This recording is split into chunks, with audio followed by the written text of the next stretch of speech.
नमस्कार, पेश आज का न्यूज पॉइंट में अभिज्ञान प्रकाश। हम आज बात करेंगे पंजाब में किसान के हाल पर।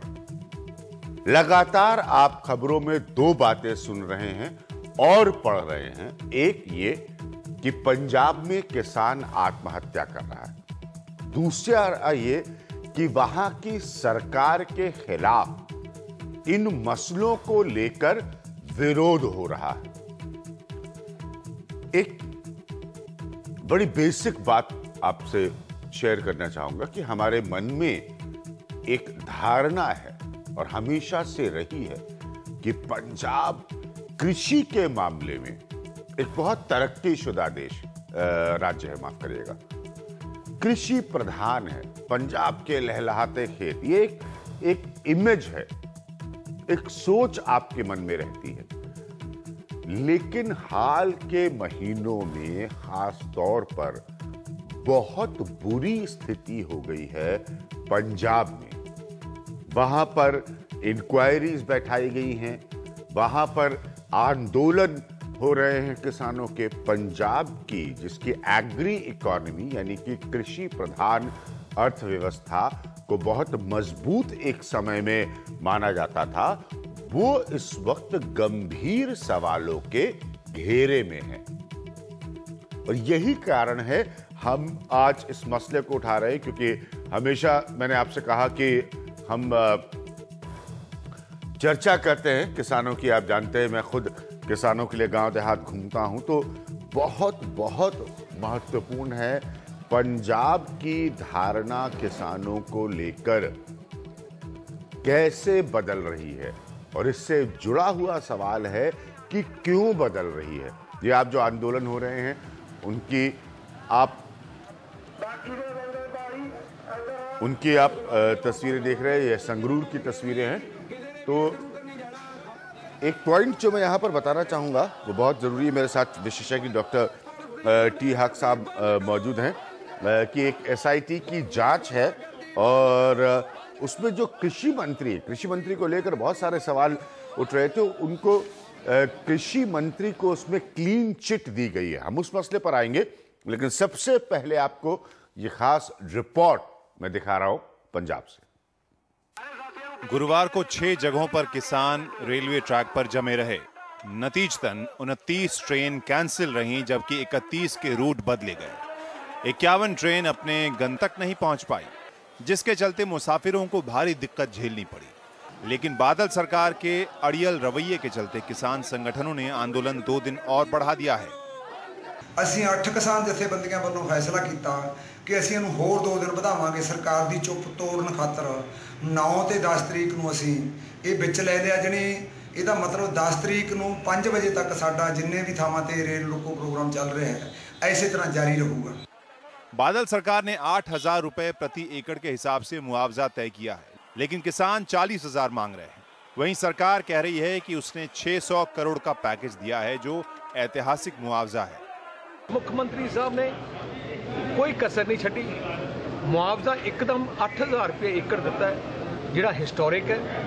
बाकी सारी इन्वेस्टिगेशन चल रही है, कोई जे दोषी लभ्या गया ਉਹਨੂੰ ਪੂਰੀ ਸਜ਼ਾ ਦਿੱਤੀ ਜਾਊਗੀ। ਇਹ ਨਕਲੀ ਦਵਾਈ ਵਰਤਣੀ ਹੈ। ਮਾਰਕਫੈਡ ਦੀ ਦਵਾਈ 3000 ਰੁਪਏ ਲੀਟਰ ਸੀ, ਇਹ 3557 ਰੁਪਏ ਲੀਟਰ ਦਵਾਈ ਲੈ ਕੇ ਤੇ ਨਿਰਾ ਮੈਂ ਸਮਝਣਾ ਕਿ ਦਿਨ ਦਿਹਾੜੇ ਜ਼ਿਮੀਂਦਾਰਾਂ ਦਾ ਬਿਲकुल ਨੌਨ ਕਰ ਦਿੱਤਾ, ਨੁਕਸਾਨ ਕਰ ਦਿੱਤਾ।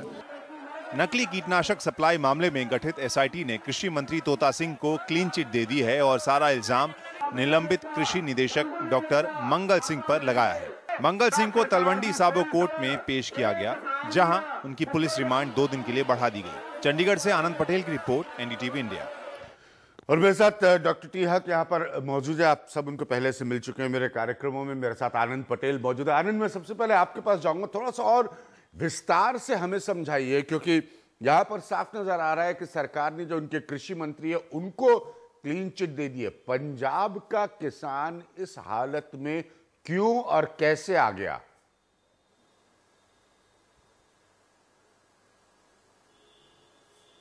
देखिए अभिज्ञान, जो हमने सबसे पहली ग्राउंड रिपोर्ट की थी सितंबर के शुरुआत में, उस वक्त हालत ये हो चुकी थी कि जो किसान का कपास है वो सफेद मक्खी नाम की एक कीट है वो चट कर चुकी थी। और जब हम गए मालवा के इलाकों में, 8 जिले हैं पंजाब के मालवा के इलाकों में, और इन 8 जिलों में जो हाईवे के दोनों तरफ जो हालात थे मैं आपको बयां करूं कि दोनों तरफ जो फसलें थी वो काली पड़ चुकी थी। इस कदर जो कीट का हमला हुआ था उसका असर जो है वो देखने को मिल रहा था। जो किसान थे वो ये कंप्लेन कर रहे थे कि जो कीटनाशक उन्हें सप्लाई किया गया वो नकली था, जिसकी वजह से उन्होंने 2-2, 3-3 बार उसको स्प्रे किया पेस्टिसाइड को, लेकिन उसके बावजूद जो कीट है वो मरी नहीं, जिसके चलते जो फसल है वो तबाह हो गई। अब ये सारे जो इल्जाम है ये चलते रहे, इसके बीच जो किसानों की खुदकुशी का सिलसिला था वो शुरू हो गया। पिछले 45 दिन में 12 किसान पंजाब के अंदर खुदकुशी कर चुके हैं, क्योंकि जो मुआवजा उनको दिया जा रहा है 8,000 रुपए वो बहुत कम है। किसान कर्जई हो चुका है, बोझ के तले दबा हुआ है। लगातार पंजाब तो आप सीधे सीधे कह रहे हैं कि गलत कीटनाशक के इस्तेमाल से, आनंद एक मिनट लोगों को हम समझाते चले, आप साफ साफ कह रहे हैं कि गलत कीटनाशक के इस्तेमाल से किसान इस हालत में आया।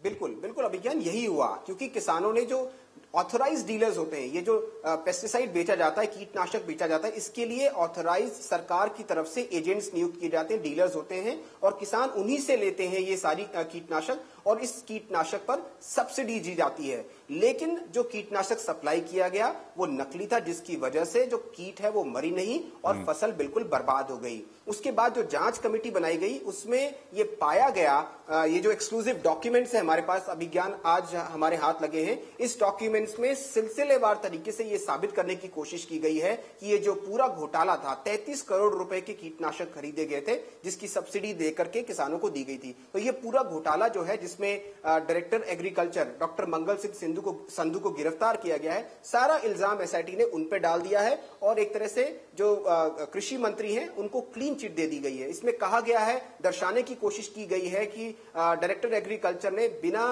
बिडिंग किए, बिना टेंडरिंग किए, जो एक कंपनी विशेष है उसके कीटनाशक खरीद लिए, 33 करोड़ रुपए के कीटनाशक। लेकिन सवाल ये उठ रहा है कि जो डायरेक्टर लेवल का अफसर होता है वो सिर्फ 10 लाख रुपए तक की खरीद कर सकता है, उसके ऊपर की जो खरीद होती है वो मंत्री लेवल पे उसको ऑथराइज किया जाता है, और सीएम लेवल तक उसको फाइल को जाना होता है, तब जाकर के वो पैसा रिलीज होता है ट्रेजरी से। लेकिन एसआईटी में सीधे सीधे डायरेक्टर एग्रीकल्चर को दोषी बना दिया गया है, मंत्री तोता सिंह को क्लीन चिट दे दी गई है। दूसरी बात, जो एसआईटी बनाई गई डिप्टी सीएम की तरफ से, वो पुलिस की एसआईटी बनाई गई, उसमें पुलिस के अफसरान शामिल किए गए। जो पुलिस है उसका काम जो करप्शन के मामले होते हैं उसको देखना नहीं है, ये जो करप्शन के इश्यूज होते हैं इसके लिए विजिलेंस डिपार्टमेंट होता है। तो ये सवाल उठ रहे हैं कि आखिर विजिलेंस जो डिपार्टमेंट है पंजाब का, उसको ये जांच क्यों नहीं सौंपी गई। शुरू से ही ये कोशिश की गई कि जो मंत्री हैं उनको पाक साफ साबित किया जाए और सारा इल्जाम कृषि विभाग के अफसरानों पर डाल दिया जाए। तो आप कह रहे हैं कि पुलिस ने क्यों जांच की, विजिलेंस ने क्यों जांच नहीं की? डॉक्टर हक,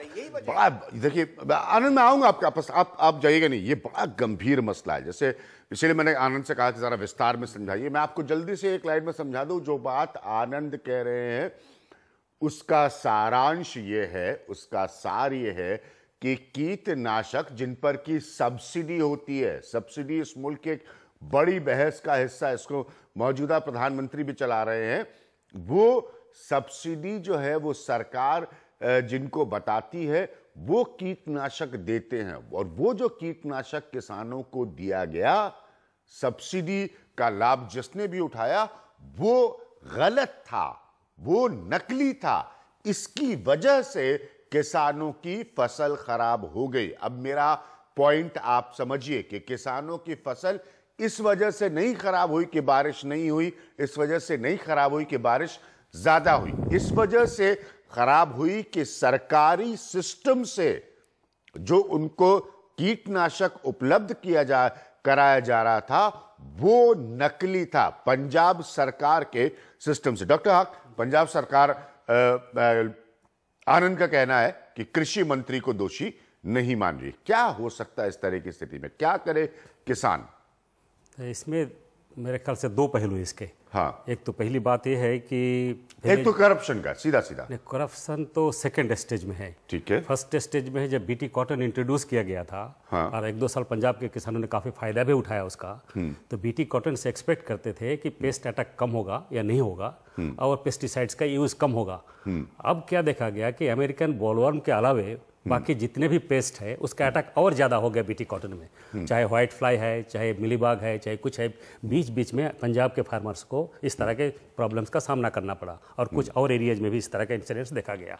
तो एक तो है हमारे जो टेक्नोलॉजी है, जीएम टेक्नोलॉजी जिसको हम कहते हैं, उस पर सवाल खड़ा होता है कि क्यों नहीं ऐसा full proof technology BT cotton का हो जिसमें मिलीबाग का भी अटैक ना हो और व्हाइट फ्लाई का भी अटैक ना हो। चूँकि जीएम क्रॉप्स लोग इसीलिए ही गए थे बेसिकली कि वो पेस्टिसाइड्स का यूज कम होगा, लोगों का कॉस्ट ऑफ प्रोडक्शन कम होगा और यील्ड प्रोटेक्ट होगा। तो ये वो नहीं हुआ। तो टेक्नोलॉजी साइड से भी एक बहुत बड़ा क्वेश्चन आता है कि कैसे इसको फुल प्रूफ बनाया जाए। दूसरी बात, जो पेस्ट अटैक हुआ और उस पेस्ट को कंट्रोल करने के लिए जो कीटनाशक दिया गया और वो कीटनाशक जो है सक्सेसफुल नहीं हुआ, स्पूरियस था, उसके लिए तो एक क्राइम। हाँ, वो क्राइम जिस पेस्टिसाइड नहीं, आपने एसआईटी की जांच करी, वही तो आनंद कह रहे हैं कि आप पुलिस की जांच करवा रहे हैं, विजिलेंस की नहीं। विजिलेंस के लिए एक इंडिपेंडेंट इंक्वायरी हो और जो भी दोषी पाए उसको सजा मिलनी चाहिए। उसमें चाहे पेस्टिसाइड्स कंपनी जिसने बेचा है उसको और जो पॉलिटिशियंस इन्वॉल्व हो, चाहे ब्यूरोक्रेट्स इन्वॉल्व हो, सबको। नहीं, ब्यूरोक्रेट पर तो कार्रवाई हुई है, लेकिन जो पॉलिटिशियन है, क्योंकि वो कह रहे हैं ना कि 10 लाख रुपए से ज्यादा जो है वो कृषि विभाग के डायरेक्टर को अनुमति नहीं है खरीद करने की। तो 35 करोड़ की अगर खरीद की गई है तो सिस्टम से कौन इन्वॉल्व था? बिल्कुल। और ऊपर से आपने तीसरा पॉइंट जो वो रख रहे हैं कि क्या किसान जब 40,000 रुपए मांग रहा है, सरकार 8,000 रुपए दे रही है, जिसको कि सुखबीर सिंह बादल ऐतिहासिक कह रहे हैं, क्या ये सही है? बढ़ा तो है, बिल्कुल कॉम्पेंसेशन के टर्म में तो बड़ा दिखता है क्योंकि पहले ऐसा हुआ नहीं है, ये बात सही है। लेकिन ये बात भी सही है कि इस तरह का लॉस भी नहीं हुआ। 15 फार्मर्स ने सुसाइड किया, एक वो भी एक हिस्ट्री है, पर्टिकुलरली कॉटन के कॉन्टेक्स्ट में आज के दिन में इस तरह का। तो वो भी गवर्नमेंट को और सेंसिटिव होना चाहिए और हमने ज़्यादा दे दिया ये बोल के चुप नहीं होना चाहिए। इनफैक्ट इंडिपेंडेंट इंक्वायरी और जो पेनल्टी होनी चाहिए, जो रिस्पॉन्सिबल लोग हैं उनके लिए तो करना ही है, लेकिन साथ साथ कॉम्पेंसेशन का अमाउंट भी बढ़ाना पड़ेगा। और सिर्फ कॉम्पेंसेशन एक एडहॉक बेसिस पर आज के दिन में नहीं, ये सिचुएशन से बढ़ते जा रहा है फार्मर्स का। आपने जैसे पहला क्वेश्चन उठाया था कि क्यों पंजाब के किसानों का ऐसा हालात। हाँ, सही बात है। मतलब पंजाब की धारणा, पंजाब का परसेप्शन ये है कि कृषि प्रधान तरक्की शुदा राज्य है और कई सालों से, मैंने कुछ सालों पहले सुखबीर सिंह बादल का इंटरव्यू किया था, तब भी मैंने उनसे ये प्रश्न पूछा था। कई सालों से ये स्थिति बनी हुई है पंजाब की कि उसकी एग्रीगेरियन इकोनॉमी जो है, कृषि से जुड़ी हुई अर्थव्यवस्था जो है, वो चरमरा रही है, वो कमजोर हो रही है। आज के दिन में पंजाब के 50% से भी ज्यादा किसान ऋणग्रस्त हैं और ऋण चुका नहीं पा रहे हैं। कॉस्ट ऑफ प्रोडक्शन बढ़ गया और इस तरह का इंसिडेंट्स होता है, उसका कोई कॉम्पेंसेशन होता नहीं, प्रॉपर क्रॉप इंश्योरेंस भी नहीं प्रॉपर है। और क्रॉप इंश्योरेंस खाली ड्रॉट और फ्लड्स की बात नहीं है, उसमें पेस्ट अटैक भी है, ओले पड़ते हैं, ये सारी चीज़ कवर होता नहीं। कॉम्प्रहेंसिव इंश्योरेंस पॉलिसी अभी भी फ्रेम नहीं किया गया प्रॉपर तरीके से। तो दिक्कतें तो बहुत, एक्चुअली पॉलिसी फ्रंट में भी फेलियर है, नेशनल लेवल पे भी और स्टेट लेवल पे भी। और जो सेंसिटिविटी जिस तरह का चाहिए किसानों के लिए सरकार के तरफ से और बाकी लोगों को, वो भी नहीं आज के दिन में। और इसीलिए दुर्दशा है, अदरवाइज ये नहीं कि कुछ हो नहीं सकता है। ठीक है, वो सेंसिटिविटी नहीं, वो संवेदनशीलता नहीं है। आनंद, किसान कह रहा है कि 40,000 रुपए कम से कम हमें मुआवजा चाहिए। सरकार तय कर रही है 8,000 रुपए और उसको ऐतिहासिक बता रहे हैं सुखबीर सिंह बादल। किसान हकीकत में क्या इस 8,000 रुपए को मान लेगा या आंदोलन आगे रहेगा?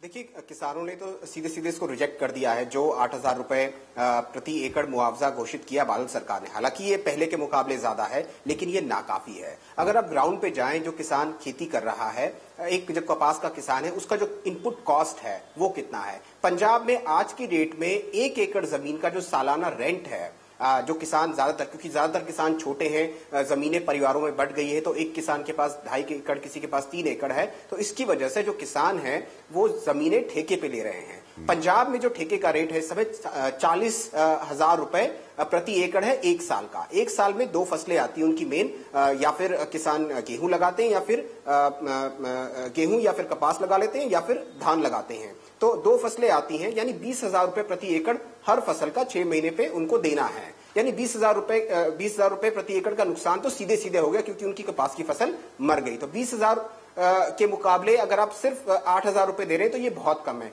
लेकिन इसके अलावा जो बाकी इनपुट कॉस्ट है, बीज का कॉस्ट है 3-3,500 रुपए, फर्टिलाइजर का कॉस्ट है, उसके ऊपर जो लेबर का कॉस्ट है, ट्रैक्टर यूज किए जाते हैं, ये तमाम जो इनपुट हैं इनको मिलाया जाए तो वो करीब 35 से 40,000 प्रति एकड़ के आसपास बैठता है। और यही वजह है कि जो किसान यूनियन है वो कह रहे हैं कि 8,000 रुपए प्रति एकड़। इसीलिए मैं पूछ रहा हूं कि जब सरकार की गलती है, जब सरकार की गलती है कि उसने गलत कीटनाशक दिया जिससे कपास के किसान की फसल बर्बाद हुई, तो सरकार अपनी गलती के हिसाब से मुआवजा क्यों नहीं दे रही है? सरकार अपने कैलकुलेशन से, अपने गणित से मुआवजा क्यों दे रही है किसान को? किसान साफ साफ कह रहा है, आप भी समझा रहे हैं कि 35 से 40,000 रुपए तक उसकी कीमत बैठ जाती है उस 1 एकड़ में कपास की खेती करने की। सरकार कह रही कि हम सिर्फ 8,000 रुपए देंगे, गलती उसकी, और साथ में सुखबीर सिंह बादल को यह ऐतिहासिक नजर आ रहा है।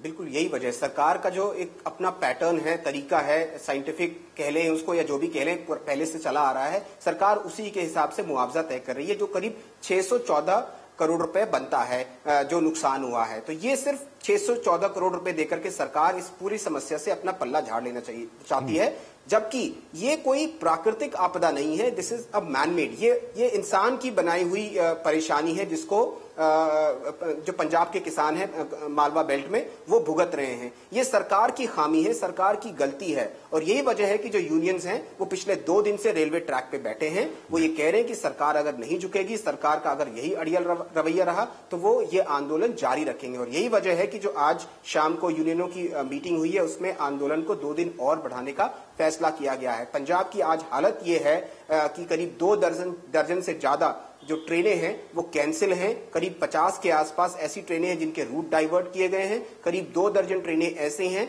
जिनको अपने गंतव्य तक नहीं पहुंचाया जा सका। तो ये हालत है पंजाब में जो यातायात ट्रेन की व्यवस्था है उसकी, और यात्रियों की हालत आप समझ सकते हैं कि क्या हो रही होगी पिछले 2 दिन से। और ये अब 2 दिन और चलेगा तो आप स्थिति समझ लीजिए कितनी गंभीर हो जाएगी।